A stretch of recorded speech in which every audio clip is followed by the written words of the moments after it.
Olá, muito bem-vindos e bem-vindas a todos.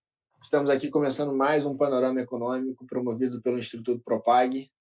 Hoje a gente vai bater um papo super interessante sobre PIX e inclusão financeira e, naturalmente, comigo, eu sou Bernardo Piquet, está aqui o Carlos Ragazzo, nosso parceiro e professor.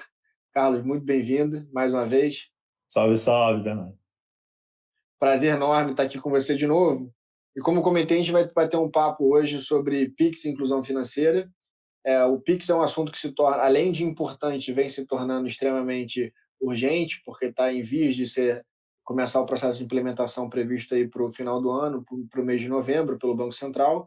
E para quem tem um pouco menos de intimidade no assunto, o Pix é uma plataforma de pagamento instantâneo que o Banco Central desenvolveu, está estruturando e lançando agora em novembro, através do qual os participantes vão poder fazer trocas e movimentações financeiras, o que o Banco Central está chamando de transações de bolso para bolso. Então, a ideia é diminuir o espaço e os intermediários nas transações financeiras, o que torna o assunto super relevante, porque ele mexe bastante com a dinâmica e com a capacidade competitiva no mercado, especialmente porque ele busca transações de menor valor, em que o dinheiro ainda é muito predominante. Então, tem um espaço de ampliar o mercado endereçado de meios eletrônicos de pagamento super relevante.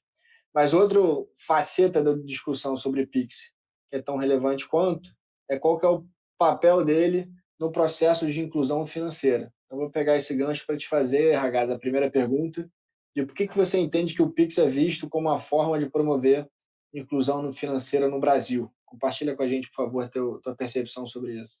Acho que tem vários ângulos para a gente olhar aí, né? Você tem um primeiro movimento que a gente já viu, né, que é o uso das carteiras digitais.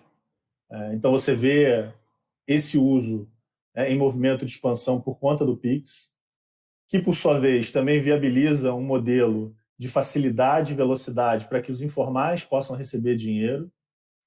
E embora a gente esteja num mundo onde você tem uma prevalência absoluta de dinheiro e, quando não dinheiro, boleto, e que você tem assim barreiras de digitalização, na verdade você já tem uma infraestrutura para poder viabilizar esses pagamentos digitais, que é o uso disseminadíssimo de uso de smartphone no Brasil.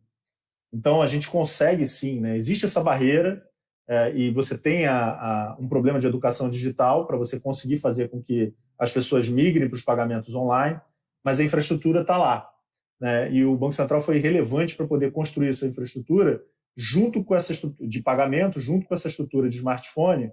Então ele tem essa possibilidade. E a gente precisa entender um pouco qual é esse cenário, né? Brasil, você tem uma quantidade, mais de 20 milhões de brasileiros são autônomos, grande parte desse pessoal trabalha de maneira não oficial, né? Você está falando de vendedores, prestadores de serviços domésticos, e para esse pessoal, né, a principal forma de pagamento é dinheiro. Você está olhando aí para, sei lá, 70% dos brasileiros, né? 80% da população são não oficiais. Muito, muito, muito grande, né? E esse pessoal não tem uma oferta adequada para eles, né? Eles têm um acesso limitado a cartão de crédito, tem alta taxa para manutenção de conta bancária, é difícil, né, esse movimento. Então, isso explica, inclusive, que o segundo principal meio de pagamento não além do dinheiro, aí é o boleto bancário. Então, assim, para você poder fazer esse movimento, isso que eu falei, né, essa criação dessa infraestrutura, o telefone ele é muito importante. Né? E eu já vi alguns dados dizendo que hoje em dia você tem uma média de 1,12 telefones celulares por capita. Né? E o Brasil já está mais se acostumando a fazer as transações bancárias por meio de dispositivo móvel. Hoje é quase 60% das transações bancárias que acontecem online, né? Já acontece por meio móvel. Então, quando você olha no final das contas, acho que esse movimento que aconteceu via pandemia, de que, sei lá, quase 90 milhões de pessoas receberam auxílio emergencial, esse pessoal está sendo empurrado para o ambiente online, num lugar onde já existe, né, a infraestrutura. Por um lado, agora vai ter o Pix, mas já tinha o smartphone. Então, o sistema precisa meio que convergir para apoiar agora e fazer com que essas pessoas sejam qualificadas, sejam treinadas para poder fazer esse salto para fazer as transações via Pix. Mas o fato é, a gente está com todas as condições para que isso possa acontecer. A gente tem que superar as barreiras culturais. A parte de tecnologia já está aí. Muito bom. Eu acho que de fato, acho que tem uma oportunidade muito grande que eu acho que o Banco Central endereçou super bem. Acho que e a gente vai conversar um pouco mais sobre alguns casos internacionais que eu acho que se assemelham muito ao que o Banco Central vem fazendo aqui. Eu acho que esse desafio de criar uma grande plataforma, um denominador comum, que é essa infraestrutura, através do qual as empresas vão poder fornecer serviços de uma forma, com muitas aspas, menos onerosa do que naturalmente se elas tivessem que desenvolver a infraestrutura 100% por conta, né? E além de desenvolver a infraestrutura, o desafio de integração, de interoperabilidade, o que em tese libera essas empresas para poder pensar mais em como adequar o serviço e o acesso a essa plataforma de uma forma adequada ao perfil daquele usuário. A gente está falando de um usuário que historicamente é sub ou mal atendido e que, portanto, precisa desse olhar mais cuidadoso e com mais carinho para poder ter suas demandas atendidas dentro das suas limitações, sejam de conectividade, por exemplo, ou seja, inclusive, cultural, de confiança nesse sistema financeiro de maneira mais ampla, que talvez para ele seja menos familiar esse uso digitalizado. Né? Então, pegando um pouco desse gancho, cara, entender um pouco da tua percepção, quais são as dimensões do problema, os desafios, né? E se você tem exemplos internacionais aí para trazer para a conversa, que a gente possa usar como parâmetro e sim se espelhar para que a gente pense nessa jornada que não é de sucesso dado, mas é muito provável, mas é uma empreitada que não tem como correr nessa direção, né? Na direção contrária a ela. Vamos ter que digitalizar e incluir. O que é interessante aí é que a gente está resolvendo o lado da oferta, né? Então, a gente tem o smartphone para que o pagamento possa ser feito, você tem a plataforma, o Pix, que vai ser lançada em novembro, a gente tem que olhar agora para o lado da demanda, né? Então, hoje em dia, o Brasil tem 45 milhões de desbancarizados que movimentam quase um tri na economia anualmente, né? E tem um perfil muito específico, né? Porque ele tem, majoritariamente, quase 90% pertence às classes C, D e E, e um percentual muito grande que não frequenta a escola ou estudaram só até o ensino fundamental. Então, tem aí um desafio de como é que você vai fazer não só a adequação de oferta, mas também a transição desse pessoal para a plataforma, porque você precisa ter algum grau de educação financeira e tecnológica para você conseguir fazer esse salto, né? Então, é bem complicado. Você tem um percentual muito grande desse que está desbancarizado que literalmente prefere não trabalhar com nada digital, prefere trabalhar só com dinheiro, que é mais fácil. Então, a gente olha para que exemplos, né? Óbvio que a gente não vai olhar para a Suécia, a gente não vai olhar para a Suíça, né? A gente tem que olhar para lugares que têm perfis mais semelhantes com os nossos, para a gente conseguir extrair daí uma boa ideia. Então, eu passo para o pessoal de casa, tem um exemplo assim, incrível, que é a Índia. A gente já falou da Índia aqui no nosso canal mal, né? Antes, né, quando a gente estava discutindo um pouco o que tinha acontecido com a retirada das notas, acho que foi de 500 e 1.000 rúpias, né? As notas mais altas, como uma tentativa de tentar digitalizar, que não deu muito certo.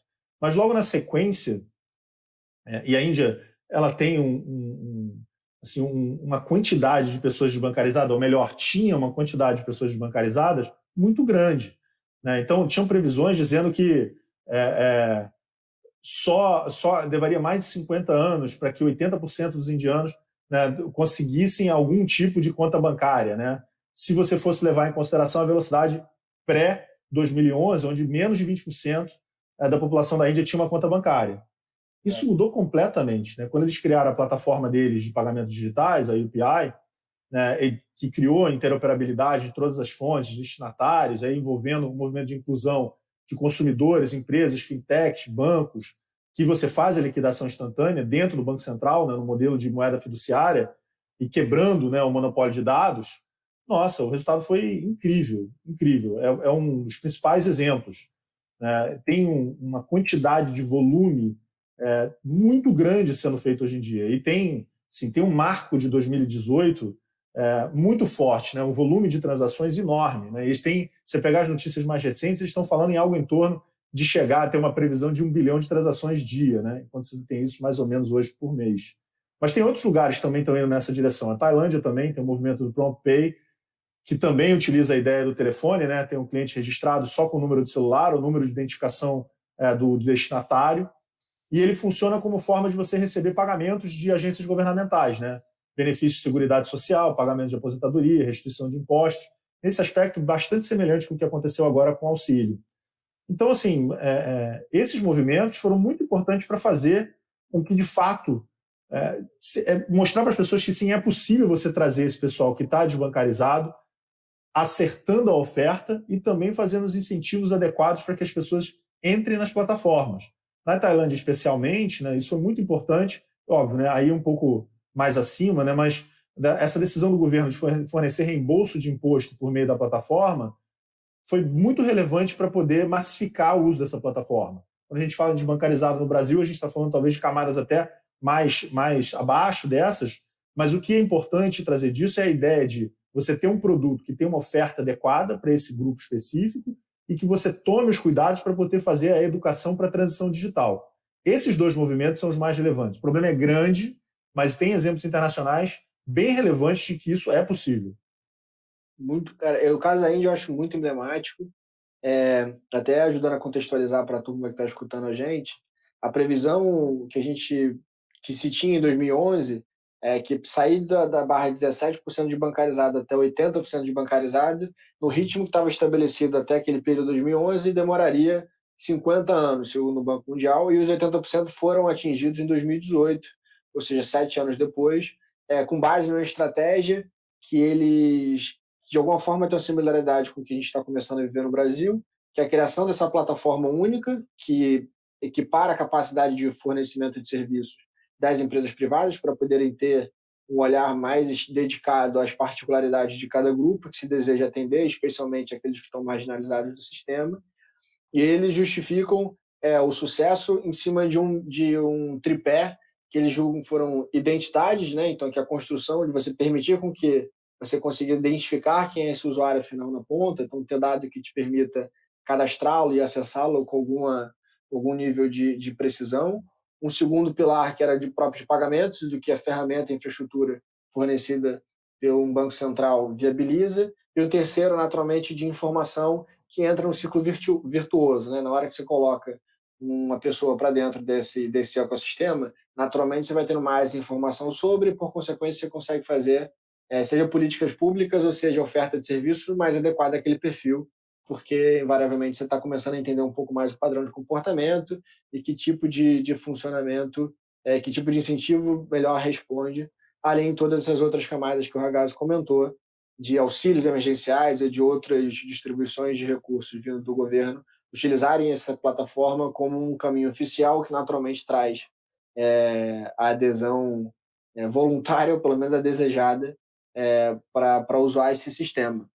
Mas a gente entende também que tem desafios grandes, de naturezas distintas, quando a gente fala desse assunto, né? Um dos primeiros que a gente comentou aqui é entender um pouco a natureza ou pelo menos a realidade desse usuário que se deseja incluir. A gente está falando de um público dos 45 milhões que entende-se que estão desbancarizados.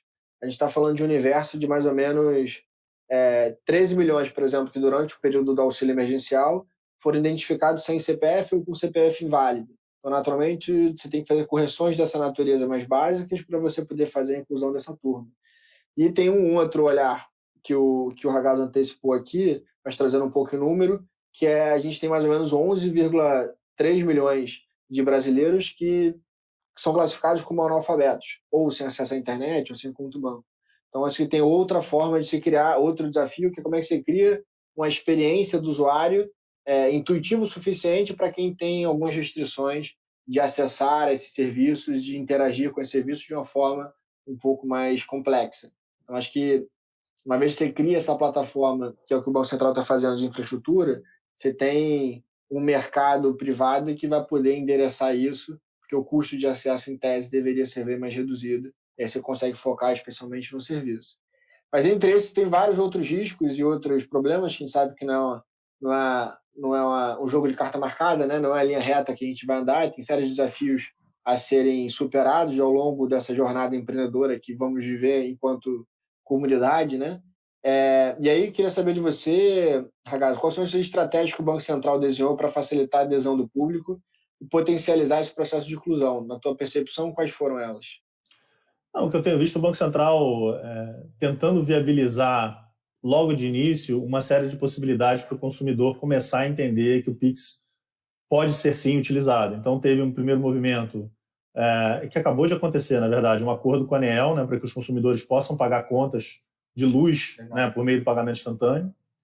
Então, assim, o próprio presidente do Banco Central destacou que esse acordo com a ANEEL vai sedimentar a base de crescimento do Pix no país. Tem uma ideia de você começar a viabilizar pagamento de tarifas via Pix, da mesma maneira como tem uma lógica de que você possa pagar seus impostos ou fazer qualquer tipo de recolhimento à União por meio do Pix. Desde, sei lá, pagar uma taxa de passaporte ou entrada em algum parque ou algo do gênero, né? Para tentar, acho que é uma ideia de você tentar transformar o uso do Pix em algo cotidiano, para você ampliar a base de utilização. Tem esses dois lados e tem um lado também de você criar uma marca única para você identificar o Pix de maneira clara e inequívoca. Então, o que eu tenho visto assim até agora, você tem essa tentativa de você ampliar as oportunidades de pagamento, porque se isso estivesse restrito a poucas possibilidades, vai ser muito difícil da base crescer, e de você criar um identificador, né, para você não ter vários Pix. Né? Você vai ter vários prestadores intermediários nesse meio do caminho, mas a plataforma é única. Assim como é, por exemplo, na Índia, que a gente viu funcionar bastante. E a partir daí você vê assim, todas essas possibilidades de redução de custo do sistema de pagamentos que o Pix viabiliza. Essa parte da marca única parece, para algumas pessoas, coisa pequena, mas é super relevante, né? Porque o desafio cultural, especialmente quando você fala de serviço financeiro, que tem, para além da desconfiança natural do ser humano, tem a desconfiança quando você está mexendo com dinheiro, né? Então, o fato de você ter uma marca única que vai estar sempre presente na comunicação, independente de quem seja seu fornecedor de serviço financeiro na última milha, te dá uma certa tranquilidade para saber que você está tudo dentro de um mesmo ecossistema e diminui a barreira, pelo menos de rejeição ou de desconfiança, na hora que você vai aderir, porque você sabe que alguma padronização ali existe e que você está sendo acolhido naquele serviço por algo muito similar, ou pelo menos submetido às mesmas regras que teu eventual fornecedor anterior, o que torna a adesão um tanto mais simples. Então, isso parece ser coisa pequena, mas eu acho que é super relevante quando você fala especialmente de criar cultura, né? Você passa a ter um rosto, entre aspas, uma marca comum, conhecido, que naturalmente te gera mais abertura para o usuário para poder aderir. Agora, tem outros riscos associados quando a gente fala disso, relacionado também ao próprio risco, né? De fraudes e coisas dessa natureza. Então, eu acho que é um cuidado grande que se tem de fazer isso com velocidade, com precisão, mas também diminuindo os riscos que se tem em relação à fraude, não só pela fraude em si, que naturalmente já é um problema, no sentido de você ter um uso indevido, seja da informação ou do próprio recurso financeiro, mas também sobre a perspectiva de preservar a credibilidade no ecossistema que está sendo criado, né?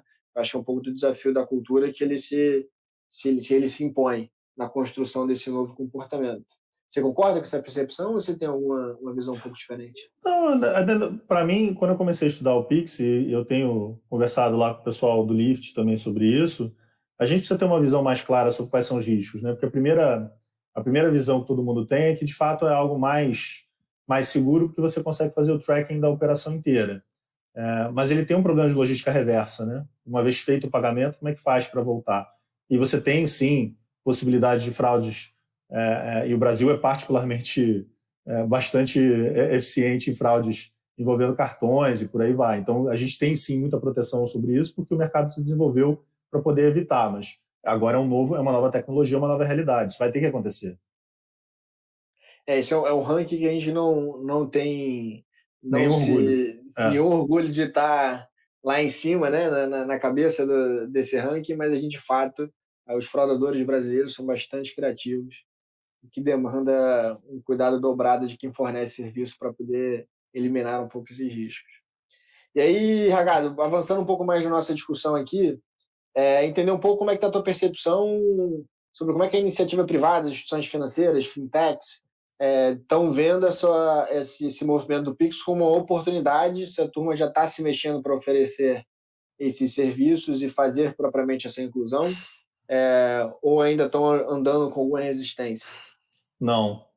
Acho que a competição veio com tudo. Se você olhar bancos tradicionais, fintechs, está todo mundo tentando lançar novas carteiras digitais, soluções financeiras, e você começa a ver, inclusive, o foco em desbancarizado. Você vê notícias já sinalizando que eles sabem, sim, dos 45 milhões de brasileiros, que você tem metas específicas para você conseguir encaixar as carteiras digitais, e mais recentemente você já começa a ver, até porque tem um passo agora do Pix, né, que vai se dar agora ou no início de outubro, né, quando você vai poder viabilizar o cadastramento das chaves para os bancos para eles poderem receber os depósitos, né? Os bancos, que você vê, na verdade, não só os bancos, né, mas de uma maneira geral, os players do mercado já se antecipando e promovendo um pré-cadastramento nos sites, né? Então, a gente sabe que em novembro todas as instituições financeiras com mais de 500 mil contas ativas vão ser obrigadas a oferecer o Pix, mas todo mundo correu muito antes. Então, acho que as pessoas estão vendo, sim, essa possibilidade dessa criação dessa infraestrutura, né, a partir da existência dos telefones celulares e também dessa infra de pagamento instantâneo criada pelo Banco Central, mas mais do que isso, acho que todo o mercado está acreditando que vai conseguir resolver esse problema de cultura e vai conseguir, sim, disputar esse pessoal, esses 45 milhões, talvez mais gente ainda, para poder jogar ele dentro do serviço bancário. E aí, o sistema financeiro. O que é interessante com relação a isso não é só essa confiança, mas a visão, sim, se você tiver um produto que está adequado para esse público, aí é realmente uma questão de tempo. Pode dar errado? Pode, mas não parece que esse vai ser o caso. Pelo menos não do que eu estou vendo assim da agressividade do mercado. Esse pré-cadastramento você está vendo em várias instituições financeiras agora. A gente tem vindo muito objeto de publicidade, né? De marketing, você vê na televisão, mídia tradicional, mídia digital, várias instituições financeiras lançando sua versão do Pix, ou que eles chamam sua versão do Pix e por aí vai. E muitas fintechs sem o mesmo poderio de marketing, mas a gente sabe que também estão atuando super pesado nesse assunto. Eu acho que não é para ser diferente, né? A gente está falando de um mercado que no Brasil, por ano, movimenta-se mais ou menos 900 bilhões de reais em dinheiro espécie. Então, é um mercado novo de quase de trilhão para poder ser abocanhado aí pela competição e ser disputado pela competição. Acho que é um mercado em números suficientemente interessantes para justificar esse movimento. E um dado que você trouxe no início, que é o concorrente, de alguma forma, além do dinheiro, que já é uma ferramenta com a usabilidade um tanto quanto restrita, a segunda concorrente é o boleto. Também é um serviço cheio de fricção para você usar, né? Tanto a nível de previsibilidade de pagamento, de agilidade na hora que você faz o pagamento. Então, os concorrentes em termos de meio de pagamento não parecem ser fortes o suficiente e é um mercado de pelo menos 900 bi por ano que movimenta em espécie que pode ser endereçado. Acho que tem mais do que justificativa para que as fintechs, as instituições financeiras se mobilizem para poder endereçar esse problema, que é um problema real, né? Só uma questão de mercado, né? Você ter essa turma marginalizada e sem acesso à informação, políticas públicas ficam comprometidas de serem feitas. Vídeo que a gente teve no início da pandemia para distribuição do auxílio emergencial, que tanto a nível de cadastro como a nível de distribuição do recurso foi uma operação bem mais complexa e precisava de agilidade e não tinha por falta tanto dessa capilaridade de distribuição quanto de informações. Então, tem um espaço super convidativo para quem quiser empreender e encontrar uma solução para poder endereçar esse problema que é da inclusão financeira. E aí até aproveitar e fazer um gancho que na semana passada, na quarta-feira, na nossa rodada do evento anual do Instituto Propag, que a gente tem feito com a Exame, quartas-feiras ao meio-dia, teve uma discussão super legal com o Vinícius Botelho, que é ex-secretário do Ministério da Cidadania, e com o Guilherme Alexandre, que é professor da Universidade de Zurique e empreendedor, o que usa tecnologia para a inclusão financeira, que a gente discutiu um pouco os dilemas e desafios da inclusão financeira, que passava um pouco por tudo isso que a gente comentou, de conectividade, de acesso a aparelhos de telefone, e que vários outros países utilizaram desses mecanismos, mesmo que com a rede precária, para poder promover a inclusão. Então, ali também tem vários insights legais para quem gosta do assunto.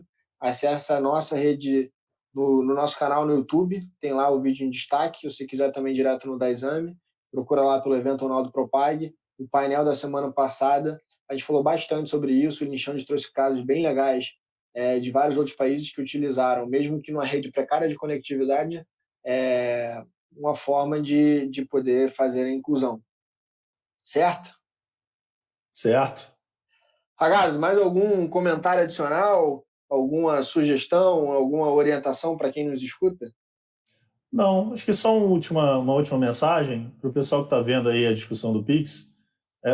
É normal você ver essa movimentação, porque, em certa medida, se você vai ter uma redução nas tarifas, que é o objetivo do Banco Central, trazendo mais competição, você precisa ampliar a base. E é isso que as pessoas estão fazendo agora, buscando o pessoal que está desbancarizado. Então, você não vai conseguir cobrar um preço tão alto, você tem que oferecer seu produto para mais gente. Isso é sempre algo positivo. A gente está vendo um movimento positivo acontecendo no Brasil e é importante ver isso sendo drivado, né, pelo Banco Central. É competição na veia. Muito bom. Bom, a gente já conversou isso bastante aqui, a gente é super partidário e defensor da concorrência, acho que tem vários frutos positivos para serem colhidos enquanto sociedade. Nosso sistema financeiro não é diferente, ainda mais que a gente tem um desafio desse de inclusão, de trazer mais gente para poder participar do sistema, para que esse sistema seja ainda mais representativo e consiga endereçar as diferentes realidades que a gente tem no Brasil, que é um país continental com realidades extremamente diversas. Então, competição é mais do que bem-vinda, ainda mais num cenário como o nosso que a gente tem aqui. Maravilha, fechamos por hoje o nosso capítulo? Fechado. Então, pessoal, mais uma vez, obrigado por quem nos escutou. Um prazer estar aqui discutindo e conversando um pouco com vocês sobre o assunto. Reforço que a gente está no meio do nosso evento, então a gente segue com as nossas séries de discussão sobre o sistema financeiro. Quarta-feira a gente tem um bate-papo super interessante que vai ser mediado por esse ilustríssimo professor que está aqui com a gente, Carlos Jagaza. Vai receber Luiz Esteves, que é economista-chefe do Banco do Nordeste, um dos principais atores do assunto de microcrédito no Brasil, e o Ronaldo Lemos, que é uma figura hoje já super conhecida, porque fala bastante de tecnologia e comportamento.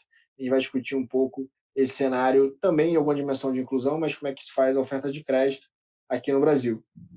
No mais, estamos sempre sendo disponíveis e abertos para receber críticas, sugestões e comentários nas nossas redes sociais, YouTube, LinkedIn, Instagram. Estamos sempre lá compartilhando conhecimento. Sigam a gente, conectem com a gente, mandem mensagens, informações, que para a gente vai ser um prazer receber. No mais, a gente se encontra terça-feira que vem. Um grande abraço a todos e até lá.